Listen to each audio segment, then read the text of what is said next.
Alors, les types d'exercices qu'on peut proposer, donc ça peut être demander aux élèves d'expliquer ce qu'ils ont compris.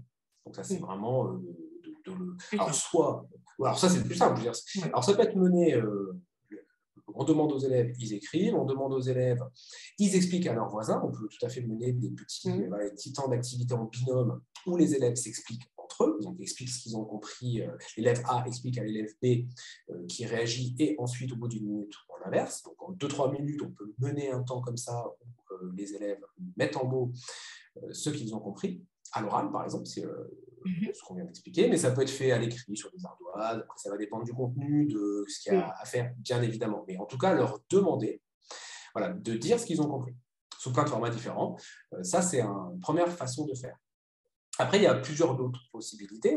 On peut proposer aux élèves de faire, alors, en vrac, un peu, parce que du coup, là, il n'y a pas d'ordre, ça dépend de ce qu'on propose. Donc, demander d'expliquer, demander aux élèves de résumer, avec une phrase par exemple, alors, et pas les mots-clés. Parce que là, si on demande des mots-clés, normalement, je pense que tout le monde va pouvoir se dire « Ah oui, mais avec des mots-clés, je remplis un fichier mental et c'est typique de la compréhension superficielle, les mots-clés, si je fais référence à ce que j'ai dit tout à l'heure. » Donc, demander des mots-clés, ce n'est pas la chose à faire. Demander une phrase clé demande de construire une phrase qui a un sens et du coup, ça va demander d'aller plus loin sur la compréhension. Demander de faire un schéma ou de compléter un schéma, faire une carte conceptuelle. Donc, je reviens sur cette idée de carte conceptuelle.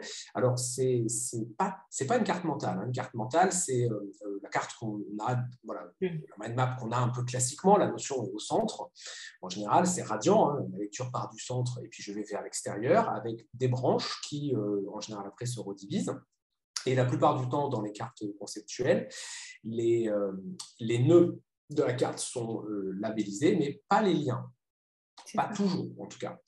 Dans une carte conceptuelle, l'idée, c'est de placer évidemment les éléments notionnels qui composent l'objet qu'on est en train d'étudier, mais surtout tous les liens qui les unissent. C'est-à-dire que chaque lien, j'ai un nœud, une liaison, un nœud. Les nœuds sont explicités, mais la liaison également. C'est-à-dire qu'est-ce qui relie les deux éléments de ma carte. Et il n'y a pas d'ordre de lecture. Une carte conceptuelle, de toute façon, vous tapez carte conceptuelle sur Internet, il y a la forme que ça, il n'y a pas de forme, ça part dans tous les sens, mais parce qu'il ne s'agit pas de partir du centre et d'organiser avec 3-4 branches, il s'agit de développer le concept avec les éléments qui le composent et les liens qui composent, les liens qui relient chaque élément.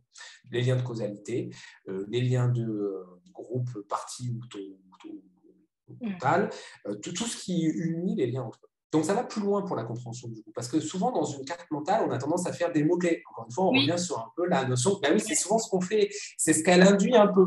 C'est ça, la carte mentale, pour moi, l'avantage, j'en avais fait une suite à votre première intervention. Et en fait, voilà, on met toutes les idées en vrac autour du centre et voilà, tout est là. Mais l'avantage, alors ça, je ne sais pas si elle était bien faite ou pas, je la mettrai en photo pour que les auditeurs puissent la voir. Mais oui, là, on est plus, c'est ça. Ça c'est plus déjà. Une carte conceptuelle. La deuxième version, c'est une carte conceptuelle. C'est-à-dire que là, je vois bien que j'ai des flèches qui donnent des liens de. Là, j'ai des liens de causalité, par exemple, dans le deuxième exemple. J'ai des liens de causalité qui relient différents objets. Dans le premier, j'ai des ensembles qui sont reliés, plus ou moins. Alors, je ne suis pas en train de dire qu'il ne faut jamais faire de carte mentale et qu'il n'y a pas des bonnes cartes mentales. Ça dépend comment on les construit. Mais ce n'est pas les mêmes objets. Et du coup, on ne travaille pas exactement de la même façon.